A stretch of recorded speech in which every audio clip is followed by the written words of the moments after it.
El mensaje de hoy, aunque si bien es para todos, como cada fin de semana, para los que estamos aquí y los que están en casa, yo percibí desde el inicio y percibo que va dirigido para alguien en especial o para ciertas personas puntualmente. Insisto, es para todos, pero sentía que para alguien en especial que ha estado orando para tomar una decisión trascendental y siento que Dios arregló una cita para los que estés aquí en el arena o ya sea que estés mirándome desde casa para hablarte, para hablarnos puntualmente. Y especialmente también me habla a mí, porque yo siempre estoy en medio de un proceso, siempre estamos viviendo una temporada, siempre estamos en medio de un proceso que nos va a llevar a algo más grande y ese proceso que uno atraviesa es necesario atravesarlo con una palabra direccional, con una palabra clara, sabiendo que Dios está en el asunto. Por eso percibo que este es uno de esos mensajes parteaguas, punto de inflexión, que será determinante para muchos. Durante esta semana yo pensaba, ¿cuándo fue que comenzó esta tradición de preguntarle a nuestros hijos, a nuestros niños, qué quieres ser cuando seas grande? Siempre había un tío que nos lo preguntaba, si no eran nuestros padres, era un padrino, ¿qué vas a hacer cuando seas grande, no? Y yo digo, es imposible que un niño de 7 años, u 8 o 9, tenga una idea realista, cabal, sensata de lo que quiere ser de adulto, no tiene la menor idea. La mayoría queríamos ser astronautas, las chicas bailarinas, actrices, uno sueña futbolista en las grandes ligas de Europa, uno tiene esos sueños cuando todavía no están tamizados por la realidad, por las posibilidades, uno sueña y piensa que no hay nada imposible. De hecho, yo creo que hasta es imposible que alguien a los 18 sepa qué va a hacer en su vida adulta, porque todavía no, el cerebro, no se ofendan los que tienen 18 menos, pero el cerebro no ha alcanzado su madurez plena. Aunque diga, yo soy madura, no, pero todavía falta. El cerebro sigue madurando y sigue cambiando y sigue mutando y creando nuevas conexiones neuronales. Pero sería muy bueno que desde nuestros primeros años tuviéramos una claridad absoluta acerca de nuestro futuro. Entonces muchos llegan a la edad adulta con la frustración de que la vida que están teniendo no es la que querían tener o la que habían soñado. De pronto uno como adulta o adulto se mira al espejo y no le gusta el reflejo porque dice, no era lo que yo creía o soñaba cuando niño. Y no es que cambiamos de opinión necesariamente, es que a los 20, a los 25, aún a los 30... algunos no teníamos idea lo que queríamos y hoy para algunos ya les parece demasiado tarde. Algunos sienten esa sensación extraña de que la vida les pasó, por encima, en lugar que la vida fuera lo que hubiesen querido que fuera. Pero sintieron de que, bueno, a ver, sobreviví, qué sé yo, me mantuve respirando, lo cual no es poco, pero no pude coincidir con esos sueños que tenía de niño, no pude alcanzar las visiones que tenía. Entonces hay de los que dicen, bueno, simplemente se me pasó la vida, no sé cómo, pero se me pasó la vida.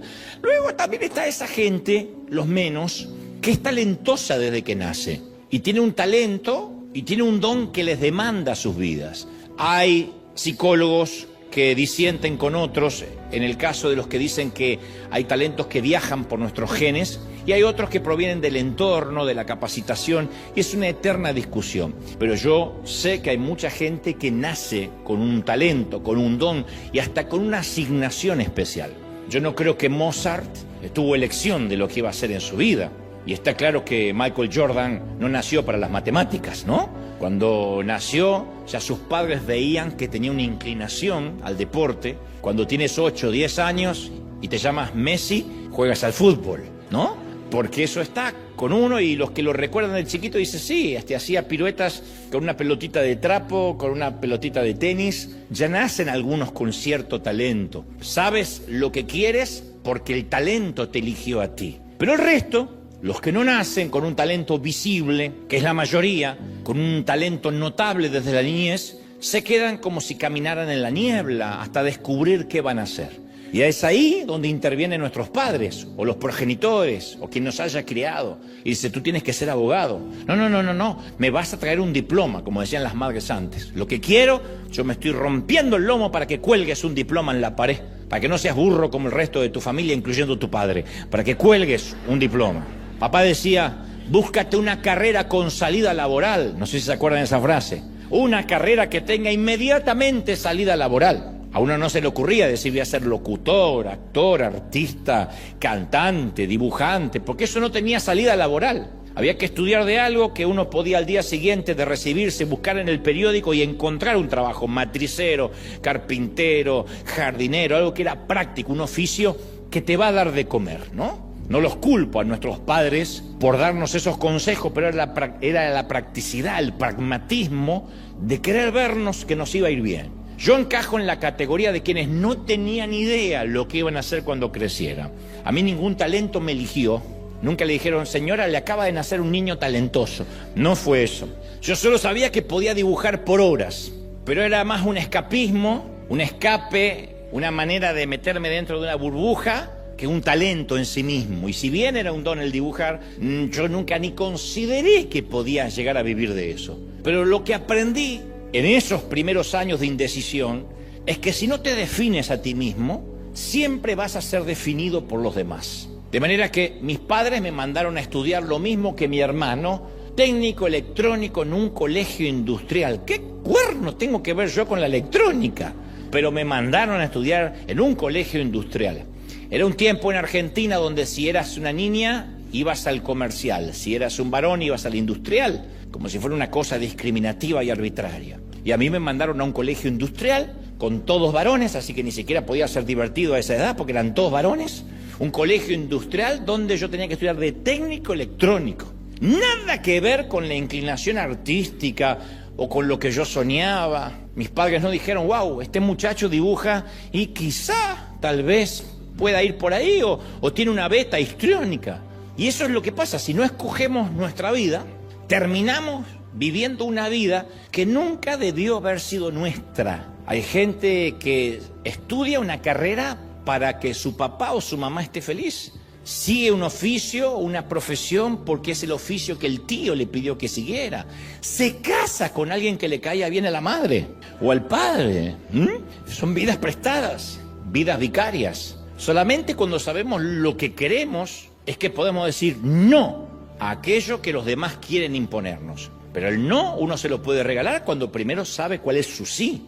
Y nunca conseguiremos lo que queremos hasta tanto sepamos qué es exactamente lo que queremos. A veces se tarda toda una vida. Hay gente que puede pasar 4, 5 décadas, 6 décadas de su vida y todavía no sabe bien lo que quiere. El regalarte el no es uno de los regalos más valiosos que algunos se los regalan a los 60. Ya no pierden tiempo con amistades que no valen la pena, ya no les importa el qué dirán. Ya no van a bodas, cumpleaños o funerales que no tienen ganas de ir, pero para regalarse ese no, tuvieron décadas para descubrir cuál era su sí, lo que sí querían hacer. El vivir agradando al resto es una vida frustrante, es una vida que cansa. Y de hecho a menudo los que creemos en el Señor culpamos a Dios por la vida que tenemos, por la vida que supuestamente nos tocó, como si hubiésemos entrado al casino de la vida y nos tocó por fortuna o mala fortuna lo que hicimos. Pero tampoco sabíamos qué vida queríamos tener. Uno va construyendo la vida que puede, que siente que es lo correcto, pero no podemos culparlo a Dios por decir, me tocó esta vida. Uno va tomando pequeñas decisiones que concluyen, devienen en la vida adulta que tenemos. Y este mensaje va dirigido para aquellos que transitan el tedio, el hastío, la languidez, la monotonía de la vida. Que dicen, me siento un hámster dando vueltas en la ruedita todo el día, trabajo. Hay gente que ni siquiera trabaja para ganar, trabaja para pagar. Y todo lo que entra sale, y siempre hay más deuda que lo que entra. Y no es una cuestión de mala economía necesariamente o mala administración, es simplemente que nos acostumbramos a esa monotonía de vida. Lo que harta no es la vida, es la tiranía de lo conocido. La tiranía de lo homogéneo, la dictadura de lo igual todos los días. Por eso es que mucha gente vive así a diario, no se detiene a pensar qué vida estoy teniendo. Simplemente deja que la vida se le vaya pasando y dice, ay, otra Navidad más, ay, ya cumplí 62 y así vas a cumplir 70, ya te lo profetizo. Porque la vida se va pasando, la vida es muy corta, demasiado corta. Hay mamás aquí que todos los días levantan a los chicos, si es que los tienen en edad escolar, preparan el desayuno, lavan ropa, esa pila de planchar nunca baja, siempre hay más ropa para planchar. La casa siempre es un eterno tiradero de cosas juntas por acá y las cosas se tiran solas por el otro lado. Lavan la vajilla y no se explican por qué siempre hay más. Las migas parece que se reproducen como cepas en el suelo. La mesada de la cocina siempre es un depósito de abrigos, de cuadernos, de mochilas, de vajillas sucias, de juguetes tirados. ¿Viste en las revistas de diseño esas mesas impolutas que tienen un álbum de fotos arriba? La tuya parece Tijuana, ¿o no? Parece un mercado de tacos de no sé dónde. O sea, lo estás haciendo lo mejor que puedes, porque no estoy hablando de pobreza, Estoy hablando de ese tiradero, de esa casa que no paras de limpiar desde la mañana hasta la noche, en el caso seas varón o mujer y te toque la limpieza, el aseo. Y lo que hastía es lo común, lo rutinario, el volver a empezar. Yo recuerdo ese tedio cuando era muy jovencito en la carpintería de papá. Obviamente no funcionó lo de técnico electrónico. A los 2 años, año y medio, yo salí corriendo de ahí y papá dijo, acá vagos en casa no, a trabajar a la carpintería. Así que me puse mi ropa de fajina, mi ropa de trabajo y acompañarlo al taller, a la carpintería.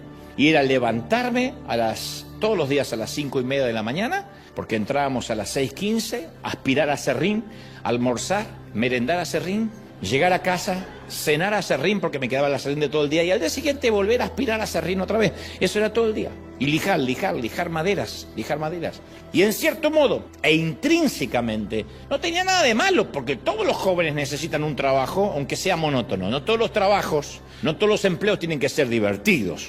Todos los trabajos son dignos, los que son monótonos, los que son un poco más divertidos. Lo malo es cuando esa clase de tedio lo llevamos a lo espiritual. La monotonía espiritual es un asesino silencioso, porque la monotonía en un oficio, uno tarde o temprano cambia. La monotonía en la casa, un día los chicos se van y ya no hay más tiradero. Vas a sufrir por el nido vacío, pero ya no va a haber levantar a los chicos al colegio, ya no va a haber la situación que ahora te toca vivir. El paisaje del hogar va cambiando. Nuestros paisajes de oficio, de profesión van cambiando. El problema es cuando la monotonía se mete en lo espiritual, porque ese paisaje por lo general nunca cambia, empeora. Las cosas que en nuestro caminar con Dios nos producían energía, pasión, de pronto se pueden volver deberes rutinarios. Por eso uno de los axiomas de River es que lo sagrado no se vuelva común. Es muy fácil que lo sagrado se vuelva común. Los seres humanos tenemos la tendencia a tener callos espirituales. Callosidad, así como se puede tener callosidad ante lo profano, que uno se puede hacer callos emocionales en mirar cualquier basura en Netflix, uno también puede tener callos emocionales en cuanto a las cosas de Dios. Y entonces congregarnos o servir al Señor o leer la Biblia u orar puede ser un peso. Y entonces en lugar de vivir bajo la consigna de quiero hacerlo, vivimos bajo la consigna de tengo que hacerlo. Eso es tedio. Y eso se produce cuando llevamos años estancados sin un refresco espiritual, sin un avivamiento, sin un despertar en el espíritu. En Israel existe un lago enorme que se le llama Mar Muerto, que toca las fronteras del Gran Jordán. Y los depósitos minerales lo hacen uno de los puntos más ricos de todo el planeta, porque el agua de mar normal contiene 4% de contenido mineral, que es lo que le da el gusto salado. 4% le da el gusto salado a la famosa agua de mar.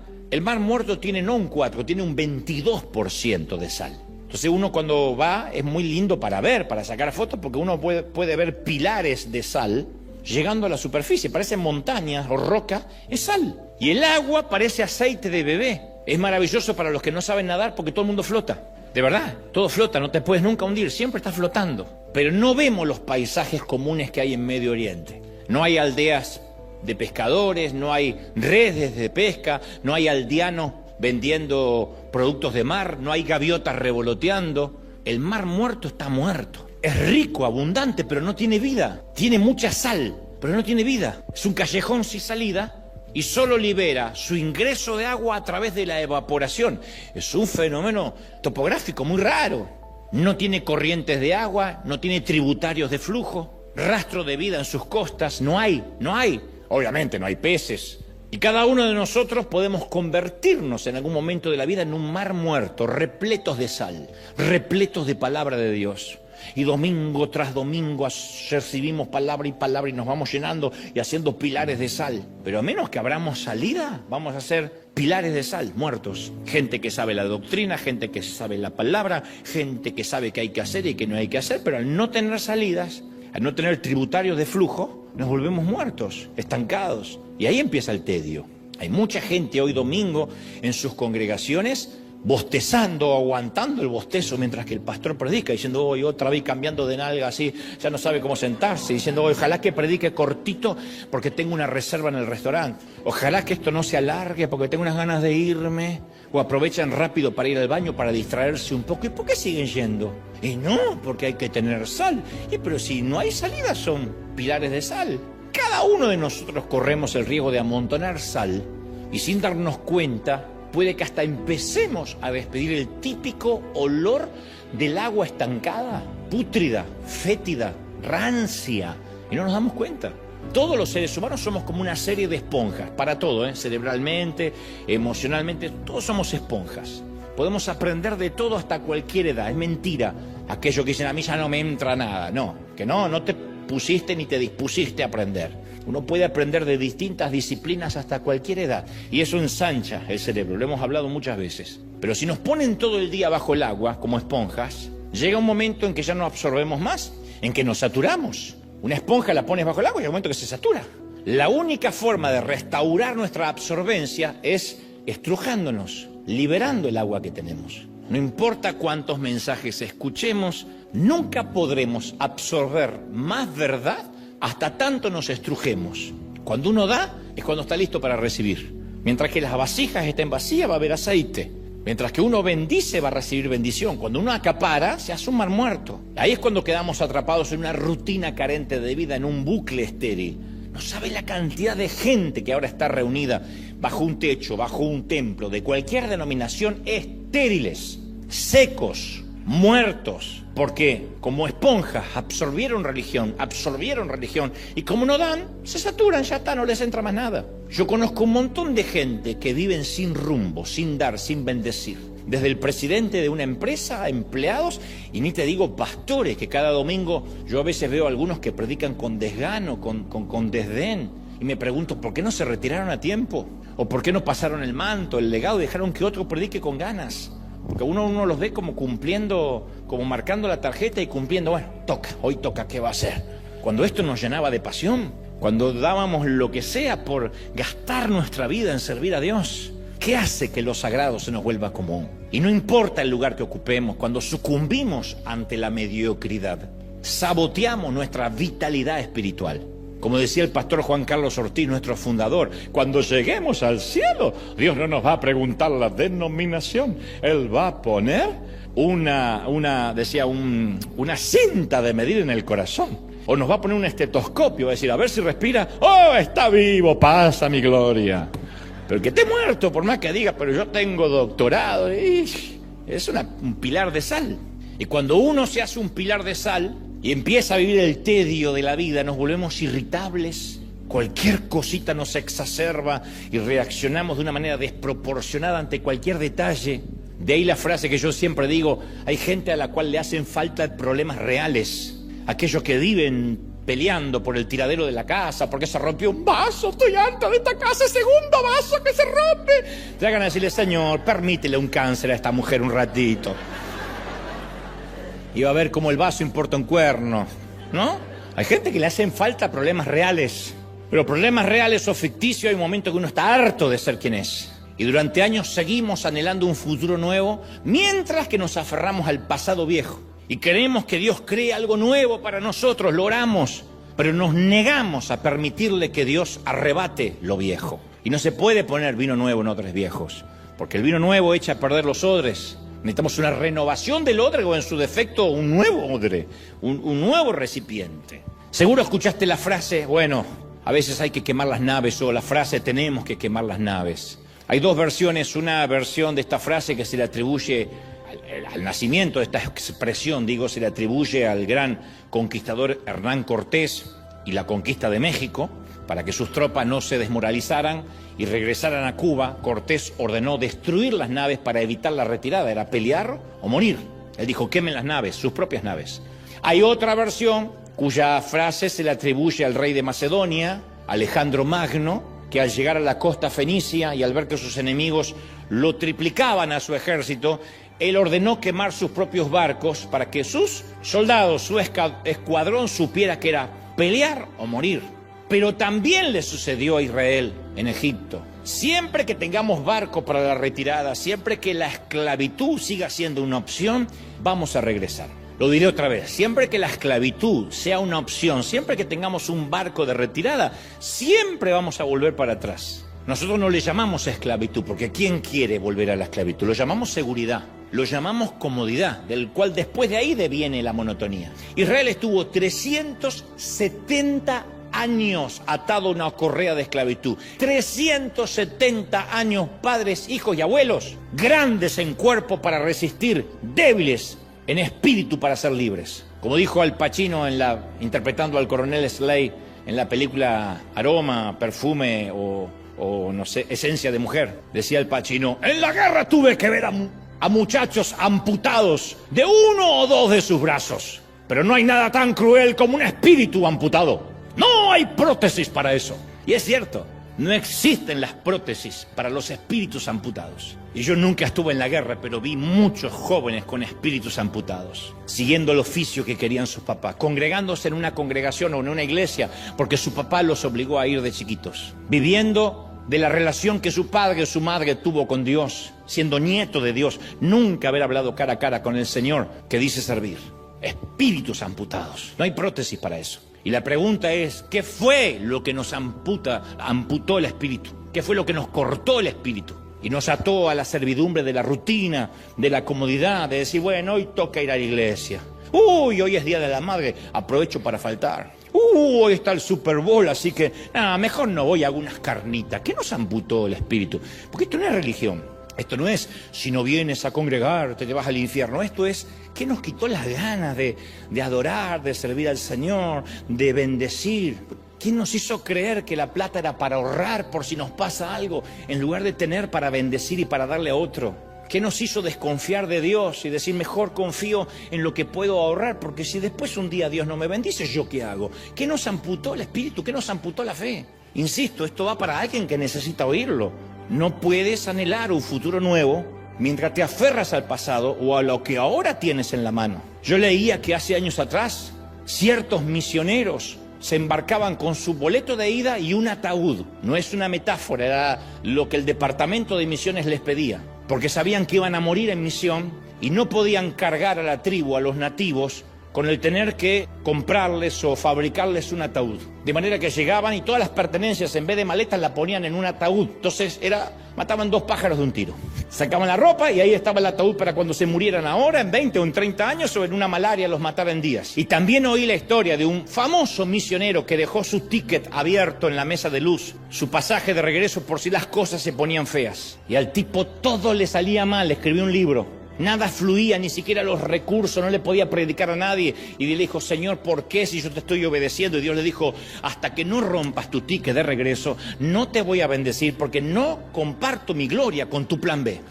No comparto mi gloria con tu plan B. Nunca te olvides de esta frase. Cuando vas a creerle a Dios, no puedes decir, yo te creo, Señor, pero por las dudas, ¿viste? Por las dudas. Yo tengo mi plan B. No hay un por las dudas. O dejamos las redes o no las dejamos. Pero no podemos decir, bueno, algo de las redes me quedo. Imagínate a Pedro diciendo, yo voy a frizar unos pescados por la duda. A ver si esto del apostolado no sirve. Entonces, siempre que Dios nos llama es un punto sin retorno. Hay un punto, ahora que estamos volando muy seguido, que los pilotos nos cuentan que hay un punto de que el vuelo se puede abortar. A último momento suena una alarma y el vuelo se puede abortar el despegue. Pero hay un punto en la pista donde no se puede abortar el despegue. Y si notan una falla, tienen que despegar igual, dar una vuelta y pedir pista para aterrizar. Se llama punto sin retorno en un vuelo. Y en la vida tenemos puntos sin retorno, que es una decisión que no se puede deshacer. A veces es una regla que rompemos, una regla religiosa, un riesgo que asumimos, un sacrificio que hacemos y no hay vuelta atrás, gente, no hay vuelta atrás. No es que si Herbalife no nos resulta, probamos con Enway. Las Escrituras están llenas de esos puntos sin retorno. Es Abraham colocando a Isaac sobre el altar, ni siquiera imaginando que Dios le va a decir que no lo haga, que no mate al hijo. Es Moisés diciéndole al faraón, deja ir a mi pueblo, cuando ese faraón puede aplastarlo con un dedo o meterlo preso por asesino. Es Rahab albergando a 2 espías judíos, sabiendo que su cabeza podría rodar por la arena mañana. Es David quitándose la armadura de Saúl, diciendo esto no es para mí. Es Esther entrando en la corte del rey sin haber sido invitada, lo cual también podía ser decapitada. Es Andrés dejando caer las redes de pescar. Es Zaqueo subido al árbol sicómoro. Es Pedro saliendo del bote. Es Jesús entregándose a sí mismo en el jardín de Getsemaní. No hay vuelta atrás, punto sin retorno. Y en las tramas de nuestras vidas, los puntos sin retorno es quemar nuestras naves seguras. Y eso define nuestro destino. Entonces llegamos a un momento en que yo podría decirte, ¿por qué algunos viven un tedio? Porque están amarrados a su seguridad. Son tan pobres algunos que lo único que tienen son ahorros en el banco. No han corrido un riesgo, no le han creído a Dios. Siempre tienen su ticket de regreso abierto por si las cosas se ponen feas. Y Dios no compartirá su gloria con nuestro plan B. Dios no bendecirá a alguien que dice, si las cosas se ponen feas, yo regreso a mi esclavitud. No habrá eso. Yo recuerdo llegar a la Catedral de Cristal, pararme en el medio del campus y allí llamar a mi pastor, a Claudio Freyson, hace 17 años atrás, y decirle, pastor, mira, me propusieron ser pastor de la iglesia hispana de la Catedral. Y te voy a contar un par de cosas. Hay cámaras de televisión, yo puedo predicarle al mundo desde acá. Es un grupito pequeño, pero podríamos llegar a crecer. Y además hay oficinas, imponen todo a mi disposición. Y si esto no resulta, yo voy a probar un año. Si no resulta, yo me vuelvo a Miami. Y entonces Freyson hace un silencio del otro lado, mi pastor, y me dice, ok, estás hablando como que conseguiste un empleo, no un llamado de Dios. Le digo, no, me llaman de pastor. No, me estás hablando como si fuera un empleo. Voy a trabajar en In-N-Out y si no resulta paso a McDonald's. La gente va a oler que eres un asalariado. La gente se va a dar cuenta que estás a prueba y si no desempacas, si no desarmas tu maleta, la gente va a saber que no tiene un padre sino un asalariado. Tienes que hacer de cuenta que vas a morir en California, pase o no pase. Tienes que hacer de cuenta que voy a pasar 10, 20 años. Voy a amar a esta gente, voy a amar este clima, esta será mi casa, este será mi hogar. Donde esta gente muera, yo moriré, donde esta gente viva, yo viviré. Y ellos lo olerán. Me dijo, si quieres que Dios te bendiga y ser efectivo, tienes que romper tu boleto de regreso. De otro modo la gente lo percibe, este está porque le pagan. Hay gente que va por la vida y nunca desempacan la maleta. Porque mañana quizás sale otra cosa. Hay creyentes que se congregan por años así, líderes así. Están acá hasta que les salga otra cosa, hasta que no compartan algo y se mandan a mudar. Gente que nunca desempacó en realidad. Y eso se huele. Y eso lo sabe Dios. Después de que en Génesis 12:1 Dios le dice a Abraham, vete a la tierra que te mostraré, no le entregó un mapa con indicaciones.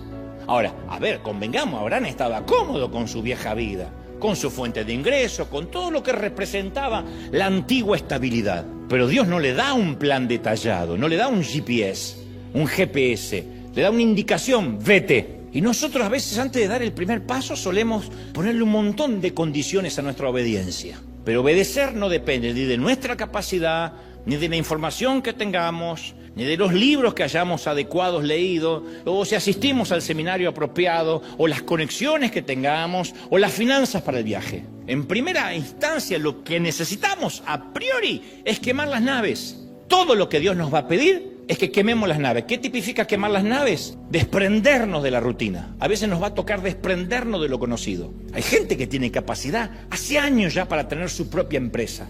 Y este no es un mensaje motivacional, recibe ahora el empoderamiento para tu compañía. No, yo estoy hablando no de magia, de ósmosis, de gente que realmente está capacitada para ser su propio patrón. ¿Por qué? Porque tiene disciplina, autodisciplina. Hay gente que no, hay gente que está capacitada para ser empleado y empleada y no los estoy desmereciendo. Pero hay gente que si no le ponen un horario y le dicen a tal hora, no pone el despertador. Para ser jefe hay que levantarse antes que los empleados. No es ser jefe para tomarme vacaciones cuando se me antoje y para dormir hasta las 11. El jefe se levanta antes que los empleados y se va último, después que se fue el último empleado. Es la única forma de tener éxito. Algunos quieren ser pastores para trabajar menos, otros quieren ser jefes para trabajar menos. El ser cabeza te va a demandar más. Esa disciplina no la tienen todos.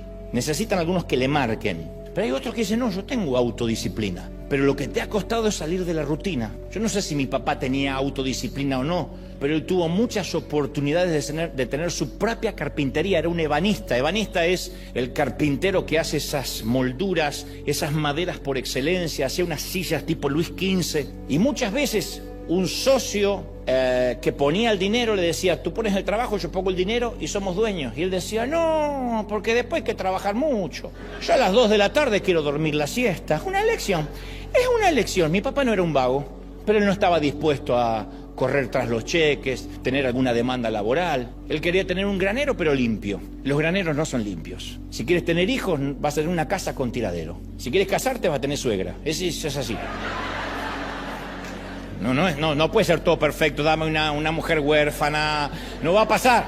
Pero a nosotros nos encanta aferrarnos a los recuerdos donde hemos estado y a las cosas que hemos hecho, aunque eso haya sido esclavitud. Para los discípulos de Jesús significó dejar las redes, las barcas. ¿Qué significará para nosotros? ¿Qué tenemos que dejar? Dios siempre nos está pidiendo que hagamos algo grande, siempre. Algo que si Él no estuviese en la ecuación no resultaría. Y a veces tenemos que hacer un inventario de nuestra vida y decir, Dios mío, ¿qué es lo que tengo que dejar atrás? ¿Qué no puedo dejar atrás? ¿Cuál es la tienda que quieres que yo abandone y no quiero abandonar porque me da seguridad, porque me da tranquilidad? Siempre hay un precio que pagar. Yo sé que es drástico cortar ciertos lazos. Lazos con el pasado, lazos con la zona de confort. Pero es determinante no solo que calculemos el precio que significa dejar el pasado, sino que calculemos el precio que significa no dejarlo. Dice que la gente cambia cuando el dolor del cambio es menor a permanecer igual. La gente no quiere cambiar, pero cambia cuando el dolor del cambio es menor a permanecer igual. Tiene un infarto, le hacen un stent o una angioplastia, le dice, usted tiene que caminar, si no cambia su estilo de vida va a tener otro infarto. Cuando tiene el segundo infarto, camina. Si sobrevive, camina. Y les duelen las piernas y no puede, pero el dolor del cambio es menor a otro infarto. Entonces, no solo hay que calcular el precio de seguir a Jesús, sino cuál es el precio de no seguirlo. Eso es un precio que yo no estoy dispuesto a pagar. El precio de no seguirlo. El joven rico le dijo, Jesús, vende todas tus posesiones, deja tu tienda. Y él dijo, no, es costoso. El joven rico no es que porque era rico no podía seguir al Señor. No, porque era su tienda. Podía haber sido alguien que tenía una mascota que no podía dejar. Hubo ejemplo de alguien que tenía un padre al que quería enterrar primero antes de seguirle. No es porque era rico necesariamente. Su riqueza era la tienda. Y se fue triste. La verdadera tragedia del joven rico fue que nunca supo lo que se perdió. Él pudo haber sido uno de los discípulos. Y justo después que se marchó, Pedro le pregunta a Jesús, ¿qué podemos esperar los que sí te seguimos? Y Jesús responde en Marcos 10:29, no hay ninguno que no haya dejado casa, o hermanos o hermanas, padre, madre o mujer, o hijos o tierras, por causa de mí y del Evangelio, y que no reciba 100 veces más en este tiempo y en el siglo venidero en la vida eterna. Mirá qué garantía, mirá qué precio. Alguien tiene que celebrar por eso, ¿o no? ¡Qué precio! ¡Qué precio! Acá y allá, 100 veces más. Tal vez no significa que te va a dar 100 veces más dinero, pero 100 veces más la dicha de ser un canal de bendición. 100 veces más el poder estar en el centro de la voluntad de Dios. El precio a pagar por seguir a Jesús sí es grande.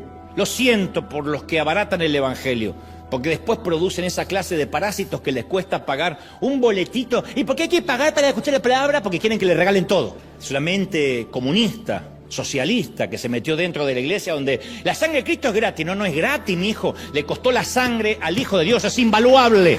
No se puede pagar. ¿Estamos de acuerdo? El precio por seguir a Jesús es alto, pero el precio por no seguirlo es todavía mayor.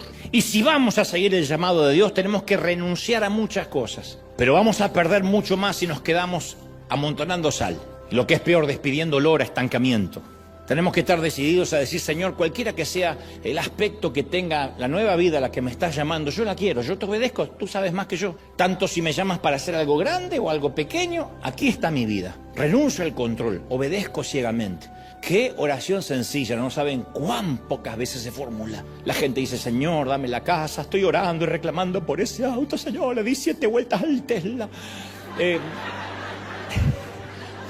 Otro dice, Señor, te estoy rogando, Padre, estoy orando por estos cheques. Oh, Señor, se ha transformado en un evangelio mercantilista. Muy pocas veces decimos las oraciones realmente apostólicas que hacían los discípulos, los apóstoles. Señor, heme aquí, a donde sea. Si tenemos que ir a predicar a los rincones del mundo antiguo y perder la cabeza por eso, ok, por mí está bien. El vivir es Cristo, el morir es ganancia. Está lindo para una calcomanía, pero para vivirlo... El vivir es Cristo, el morir es ganancia. O sea, si vivo, vivo para Cristo. Y si me muero, mejor me voy con el Cristo que predico. El tema de fondo es que cuando Dios nos llama, no entra en detalles. Y no nos va a ofrecer una garantía de factibilidad. Porque no es el tío Sam, es Dios. No es Trump, es Dios. Dios no nos dice cómo lo va a hacer, sino qué lo va a hacer. Lo va a hacer. Y si esperamos a que Dios nos diga cómo va a cumplir con su parte antes que obedezcamos, vamos a esperar toda la vida. Mi mamá decía, espera sentado, que cansado te vas, que parado te vas a cansar. ¿Te acuerdas?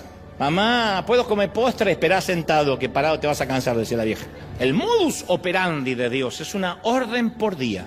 Eso no va a cambiar, porque Dios no cambia, Dios es inmutable, Dios no cambia. Una orden por día, un maná diario, eso no ha cambiado. Dios no nos da maná el lunes para frizarlo y que aguante hasta el viernes. Es un maná por día. Solo podemos ir donde Dios nos diga que vayamos hoy. Y cuando nos despertemos a la mañana siguiente nos mostrará dónde tenemos que ir mañana. A lo mejor es permanecer en el mismo lugar de hoy, no lo sé. Y pasado mañana nos mostrará dónde ir pasado mañana. Y esto se debe a que si nos mostrara todo el proceso del viaje, la mayoría no obedeceríamos.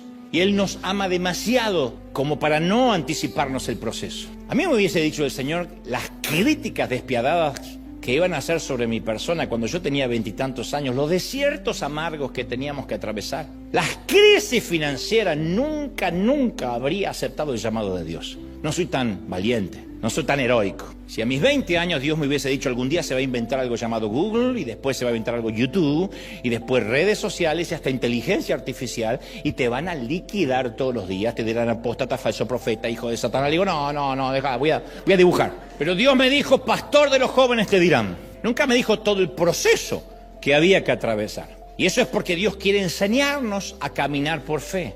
Las palabras vete, ve, sal, no es que pretenden desorientarnos, sino desarrollar nuestra dependencia de Dios. Dios le dice a Abraham, vete de tu parentela, punto. Al menos el patriarca tenía más explicación que Pedro, porque él le dice, vete de tu parentela. Una orden clara, sencilla, que no pudo seguir Abraham, se llevó el primo. Una orden le dio, vete de tu parentela, deja a los parientes. Bueno, pero a Lot me lo llevo. Bueno, después estás sufriendo con tu cuñado, tu problema. Dios te dijo, vete de tu parentela, corta lazos. Y a veces nosotros decimos, bueno, pero no es tan así, Dios es amor.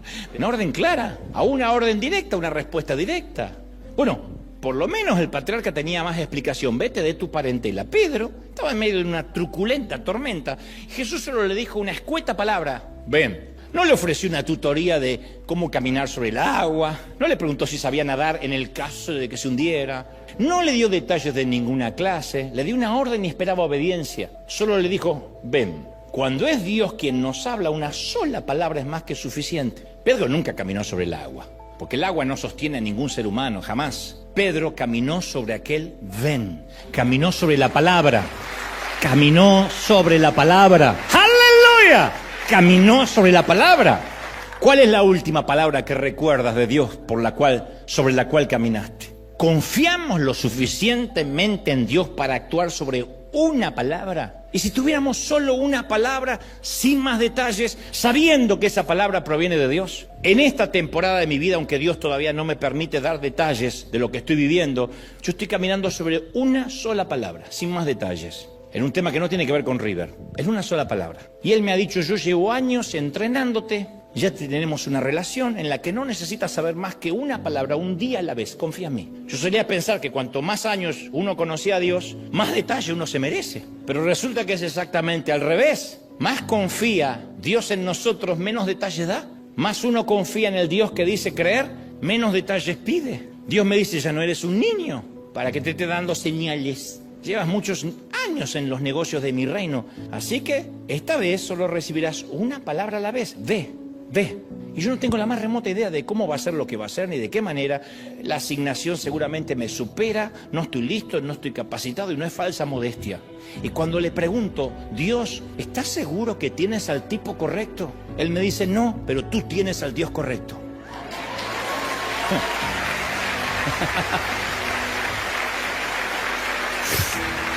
¡Wow! O sea, eso significa que aunque no sepamos cómo va a resultar todo ni cómo va a terminar, estamos dispuestos a obedecer. Y tal vez la única palabra que Dios te está dando acerca de tu pareja es quédate, permanece, No sabes si es por ahora, para siempre, pero esa es la palabra que tienes hoy. Quédate, estás a salvo por hoy. Alguna vez obedecer significa eliminar el plan de huida, eliminar el plan B, romper el ticket de regreso que está sobre tu mesita de luz. Todos tenemos en algún lugar guardado un ticket de regreso hasta que un día confiamos plenamente en Dios y no hay más ticket de regreso. Quemamos las naves. Es vencer o morir. Si morimos, es ganancia. Si vencimos, es para la gloria de Cristo. A veces la única palabra que vas a tener es confía. Y viene el diagnóstico médico y empeoró la metástasis. Y Dios te dice, confía. No sabes si porque te vas a morir pronto y vas a estar abrazado a Él, lo cual es una ganancia. Dios te dice, sí, te voy a sanar, pero para traerte acá, te voy a sanar acá arriba. Sí, ¿por qué se murió enfermo? No se murió enfermo, dice Dios. Yo lo sané y está acá conmigo. Ahora, el tema es si te quedas o te lleva. Pero todo es ganancia, confía. Es posible que lo único que te haya dejado ver acerca de tu situación financiera es yo proveeré. Y te están ajustando y los acreedores te persiguen. Dios dice yo proveeré. Vas a tener que aprender a obedecer a un Dios pragmático que no suele entrar en detalles nimios, más si confía en nosotros. Si tenemos un caminar con Dios hace años. En el ejército los generales o los coroneles no suelen dar explicaciones. Ellos suelen tener una frase, no damos explicaciones o no doy explicaciones que están por encima de su paga, soldado raso. En la película de Rescatando al Soldado Ryan hay un soldadito que le pregunta al coronel que interpreta a Tom Hanks y le dice, ¿usted nunca se cansa? Y responde el coronel, soldado, yo nunca me quejaré con usted ni delante de usted. Mis quejas suben, nunca bajan. Las quejas suben, no bajan. Cuando la queja baja es chismerío. Cuando la queja sube es respeto a la autoridad. Un soldado en la línea de fuego solo necesita saber si avanza, si permanece o se repliega. No tiene por qué el Pentágono contarle los planes, las decisiones tomadas en el salón oval entre los dos presidentes que están en guerra. No tiene por qué saber. Tiene que saber si se repliega, si permanece o se queda un día más o se mueve. Entonces cuando obedecemos, estamos poniendo los resultados en la caja negra de Dios. Señor, yo confío en que lo vas a hacer. Yo no conozco los detalles, tú sí. Dios ya tenía señalado el destino de Abraham antes de que Abraham hiciera la primera maleta para irse. Y tenía el brazo extendido para sostener a Pedro antes que Pedro decidiera bajar de la barca. Que Dios no nos muestre los detalles no significa que Él no los conoce. Pero Él está más interesado en que le obedezcamos antes que lo comprendamos o que entendamos el plano. Hay cosas que no las vamos a entender nunca de este lado del sol. ¿Por qué Dios permite que gente se adelante al cielo? ¿Por qué nos tocó una temporada difícil? ¿Por qué tuvimos un drama en la familia? Hay cosas que no las entenderemos acá, no tenemos los gigas necesarios para entenderlo. Escapan de nuestro conocimiento. Es como querer explicarle a una hormiga qué es lo que sucede en el mundo humano. Y Dios no nos está pidiendo que formemos un comité de opinión, un senado que delibere sus órdenes. Él está buscando, ni está buscando un consenso democrático, solo quiere que le hagamos caso. Confía. Cierta vez un estudioso estudió las Escrituras para descubrir las palabras más significativas de la Biblia.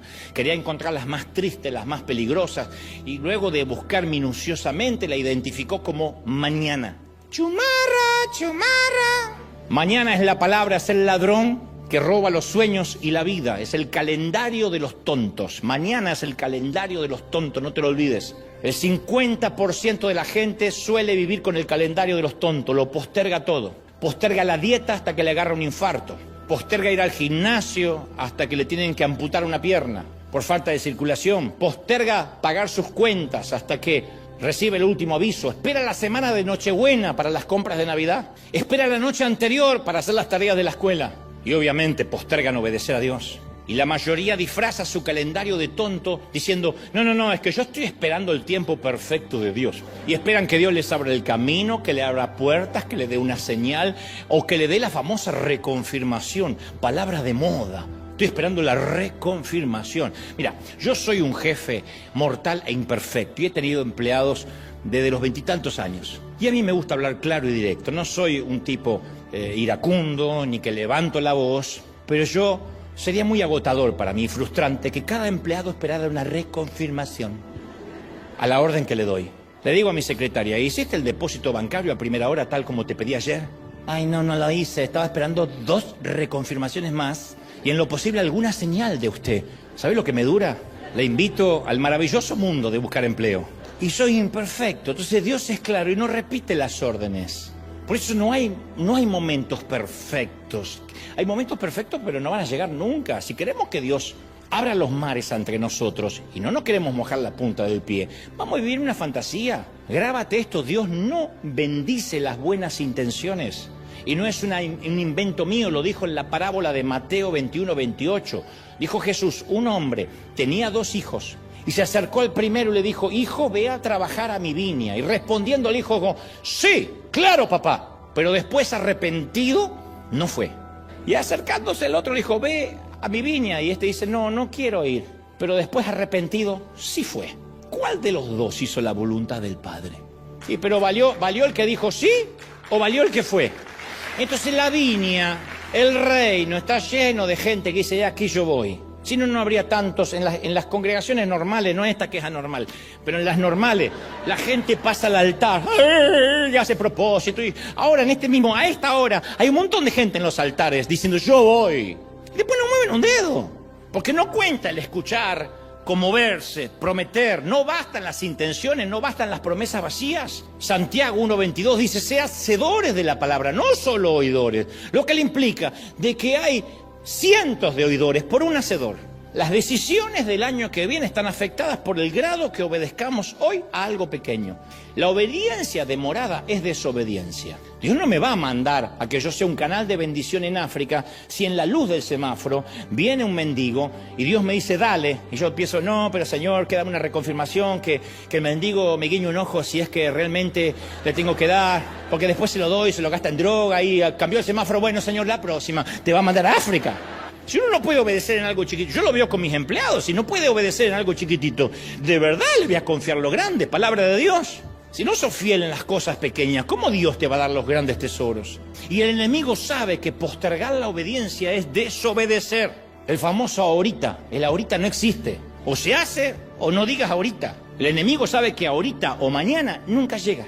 Hay muchos que han perdido la salvación, no porque la rechazaran, sino porque el enemigo los convenció de postergarla un poquito más. Diviértete un poco más.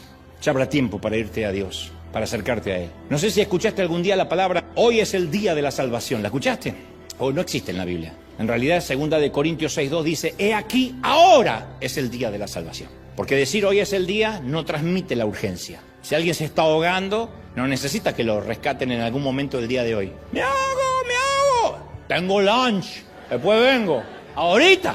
Cuando Jesús llama, no está diciendo, respóndeme en algún momento de la semana. Yo, Moisés, te dejo la zarza encendida, ¿viste? Háblalo tranquilo con Séfora, con tu señora. Cualquier cosa me vas llamando, me vas diciendo. Yo igual tengo un plan B, si no es Moisés será otro. Si te llegan a agarrar las dudas, Moisés, de verdad, yo te voy prendiendo otras zarzas en la semana como reconfirmación. Dios no trata con gente idiota. Cientos de milagros y oportunidades desaparecen cuando el ladrón del tiempo entra en nuestra vida. Este no es un buen momento, no me llames, yo te llamo. Son las palabras favoritas de la postergación en todo lugar. Yo te llamo, no, mejor yo te llamo. Hay preguntas que nos van a hacer una sola vez en la vida. Una sola vez a mí me dijeron, ¿te animas a predicar? Yo tenía 19 años, jamás había predicado en mi vida. Pero yo dije, si no me lo vuelven a preguntar, desde los 19 años nunca más volví a cerrar la jeta, hasta la fecha.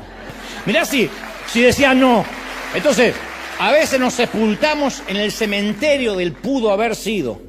El camino al infierno está asfaltado con el pudo haber sido. Mañana es una propuesta incierta, banal. Proverbios 27:1 dice, no te jactes del día de mañana porque no sabes qué dará el día, no mañana. Ni el día sabes lo que va a pasar. Y si apilamos la suficiente cantidad de mañanas, terminaremos con un montón de ayeres vacíos. Un montón de mañanas apilados son ayeres vacíos. Y dentro de los sabios consejos de Santiago 4:13 dice, vamos ahora los que decís, hoy y mañana iremos a tal ciudad y estaremos allí un año y traficaremos y ganaremos, cuando no sabéis lo que será mañana. Dice Santiago, ¿qué es tu vida? ¿Qué es nuestra vida? Es neblina que se aparece por un tiempo y después desaparece. No hagas tantos planes que en el análisis de rutina te pueden decir que te quedan meses de vida. ¿Y qué harás con los planes, necio? Esta noche vienen a por tu vida. Mañana es una palabra mortal. Es perezosa, es presuntuosa, es temeraria, es imprudente. Puede que nunca más escuches la voz de Dios como hoy. Es posible que nunca más pases por este camino otra vez. Cuando Dios habla, el momento es ahora, now. La ventana de la oportunidad puede cerrarse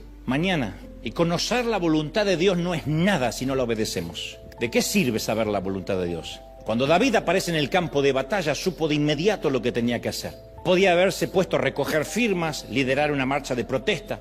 haber pedido que el gobierno emitiera una declaración formal, el colectivo de Israel denunciando a Goliat por discriminar a los israelitas por motivos religiosos. Podía haber organizado una reunión de oración para pedirle a Dios que mate a Goliat. Tampoco se fue a practicar tiro al blanco con la onda. David tenía una única misión: decapitar al gigante.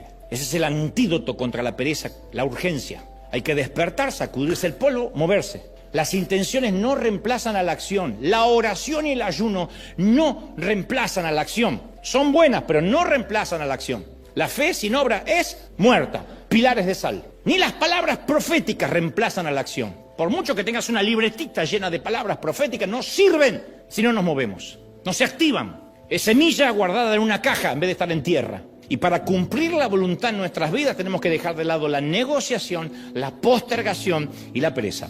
En Éxodo 14 los hijos de Israel habían salido de Egipto, venían los ejércitos de Faraón para matarlos y acudieron a Moisés para pedir consejo. Y en Éxodo 14:15 relata, Jehová le dijo a Moisés, ¿por qué me oras? ¿Por qué clamas a mí? Dile a los hijos de Israel que marchen, hombre. ¿Qué me vine a orar? Y Señor, que marchen. ¿Querés que te diga, que te traduzca Dante habla hoy en palabras coloquiales? ¿Qué venís a orar? ¡Muevan el trasero! ¡Marchen! Dios no va a hacer nada mientras que nuestro trasero está cómodo. ¿Y escuchaste eso? No, lo que pasa es que yo no quiero adelantarme a Dios. Yo me imagino a Dios apoyándose sobre el hombro de Gabriel, así dice, che, ojalá fuera más despacio, va tan rápido que no puedo seguirle el paso. ¡Oh! No quiero adelantarme a Dios. No quiero adelantarme a Dios. Tu abuela, your grandmother. Lo más probable es que Dios te esté esperando que te pongas al día, no al revés. Bueno, es que no tengo los recursos económicos. Eso es porque no están creyendo que Dios los mandó, por eso no creen en la provisión. Cuando Dios ordena algo, siempre paga. Jamás va a esperar que financiemos su voluntad con nuestro bolsillo. Si no, Dios solo podría usar gente rica. Ya se hubiese convertido Bill Gates, Donald Trump, Shakira, Luis Miguel, porque son los que pueden cumplir la voluntad de Dios. Cuando Dios llama, no pregunta cuánto cuesta, el costo no es un problema para Él. La única cosa que determina que Dios puede hacer algo en nuestras vidas, nuestra disposición a creerle y obedecerle. Creer no basta, hay que obedecer. Entonces jamás decidas lo que es o no la voluntad de Dios verificando el dinero que hay en tu bolsillo. Siempre tenemos que mirar los bolsillos de Dios. Buscamos primero el reino de Dios y todo viene por añadidura. Él no busca a los más talentosos, a los más inteligentes, a los mejores oradores, a los más instruidos, ni a los más carismáticos. Está buscando a los que están dispuestos a rendirse, a obedecer. Jesús no escogió a los egresados de la Universidad de Jerusalén. No eligió a las mentes brillantes de la sinagoga. Fue a los puertos pesqueros. Eligió gente que sabía hacer caso. Por eso les dijo, tiren la red para el otro lado. Porque si no sabían hacer caso en eso, no podían ir a las 4 puntas del mundo antiguo. Es simple seguir a Jesús, gente. Porque no necesitamos conocer el camino, no necesitamos ser quienes hagamos los milagros, no necesitamos, para mí lo más fácil es ser pastor, porque no tengo que hacer ni milagros, ni salvar a nadie, ni morir por nadie. Me encanta. No voy a morir por ti, no, y tú tampoco morirías por mí. Solo tenemos que hacerle caso, obedecerlo. Es un GPS constante, doble a la derecha, quédese quieto, permanezca. Vuelta en U, vuelta en U, vuelta en U, menso, vuelta en U. Lucas 5:11, y cuando trajeron las barcas a la tierra, de inmediato le siguieron. Dejaron sus redes de inmediato, dejaron sus barcas de inmediato. Te diré un secreto, una joya de la corona. Cuando Jesús llamó a sus discípulos, no los llamó a ser apóstoles, ni profetas, ni evangelistas, ni maestros. Los llamó para que los siguieran. Y luego que los siguieron, les prometió, les haré pescadores de hombres. La obediencia tiene que ver con seguir a Jesús. Porque muy probablemente no hayas escuchado, ve y haz tal cosa. Lo más probable es que primero nos haya dicho, sígueme. No te preocupes por la comisión. Vendrá cuando estés siguiendo a Jesús. A veces estamos preocupados, ¿y qué tengo que hacer? Y por saber en qué le vamos a servir. El Señor en primera instancia quiere que le sigamos, punto. Y así como la incredulidad bloquea las bendiciones de Dios, la obediencia libera las bendiciones de Dios siempre. Y si vamos a tener la audacia de pedirle algo a Dios, más vale que estemos dispuestos a actuar. La oración está amarrada a la obediencia práctica. Siempre hay algo para hacer. Hasta los que recibían milagros tenían que hacer algo. Tomar el lecho, caminar, irse a lavarse al estanque de Siloé. Algo tenían que hacer. De otra manera no es fe. Es un pensamiento de energía mental positiva. Todos los años hay miles de asistentes en los congresos de empoderamiento. ¿Y cuántos vemos que hacen algo? Si todos los que asisten a esos congresos apostólicos y proféticos hicieran algo, el mundo entero ya habría escuchado de Cristo. Oran por un milagro, pero no se mueven. Y si no nos movemos, Dios tampoco lo hace. Esa es la manera que Él diseñó el funcionamiento de la fe. Los miembros del Club de la Zarza manejan el calendario de los tontos y viven hablando de la zarza encendida. Y organizan su vida y su ministerio en derredor de la zarza. Y hablan del fuego y qué fuego que tenemos y qué poderoso es el fuego y tenemos el fuego. Pero las zarzas no liberan al pueblo de la esclavitud. La oración es eficaz cuando deje de ser un sustituto para la obediencia. La oración no sustituye la obediencia. Dios dice, ve, Señor, voy a orar. No, no ores, ve. Ven, Padre, prefiero ayunar, ¿te va a gustar más? ¡No! ¡Come y ven! Entonces la pregunta primaria de alguien obediente no es ¿por qué? La obediencia no insiste en respuestas. La obediencia no requiere explicaciones. En lugar de eso la pregunta es ¿qué quieres que haga? ¿Qué quieres que diga? ¿Dónde quieres que vaya? El por qué desafía a Dios, pero el qué invita a recibir dirección. ¿Qué quieres que haga? Preguntar qué refleja un corazón que busca el consejo de Dios, se somete en obediencia. Las circunstancias van a variar, la ley del riesgo es universal. Mientras más estemos dispuestos a arriesgar, más Dios nos va a usar. Mientras más dispuestos a cortar lazos, más alto vamos a llegar. Y si estamos dispuestos a arriesgarlo todo, no hay nada que Dios no pueda hacer en nosotros y a través de nosotros. Esther dijo, si perezco, que perezca. Nehemías dijo, si su majestad le parece bien, le ruego que me envíe a reedificar la ciudad de mis padres. 3 amigos judíos se niegan a inclinarse y dice, si nos arroja al horno en llamas, el Dios al cual servimos puede librarnos del horno. Pedro y Juan dijeron, nosotros no dejaremos de hablar lo que hemos visto y oído. ¿Qué pasó? Esther salvó de un genocidio al remanente judío. Nehemías reconstruyó los muros de Jerusalén. Los 3 amigos fueron ascendidos al poder de Babilonia. Y todo el mundo antiguo oyó el evangelio por no poder silenciar a Pedro y a Juan. Entonces Dios siempre nos llama a un terreno desconocido y quiere que vayamos donde nunca hemos ido y hagamos cosas que nunca hemos hecho. Pero Jesús viene cuando eres joven y te dice, sígueme. Y le dice, sí, solo déjame terminar la universidad primero. Y te gradúas y te dice, sígueme. Sí, solo que ahora déjame que encuentre un buen trabajo, primero me tomo un descanso y después gano algo de dinero. Consigues el empleo y Jesús dice, sígueme. Sí, pero tengo los hijos pequeños y están yendo a la escuela.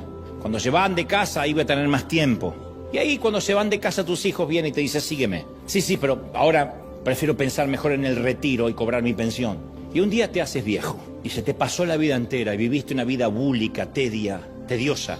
Y un día tu cuerpo bajará a la tierra y serás uno de los tantos que nunca jamás siguieron el llamado de Dios. Y todo por manejarte con el calendario de los tontos. Los tontos, los necios, usan el mañana, procrastinan. No amontonemos sal.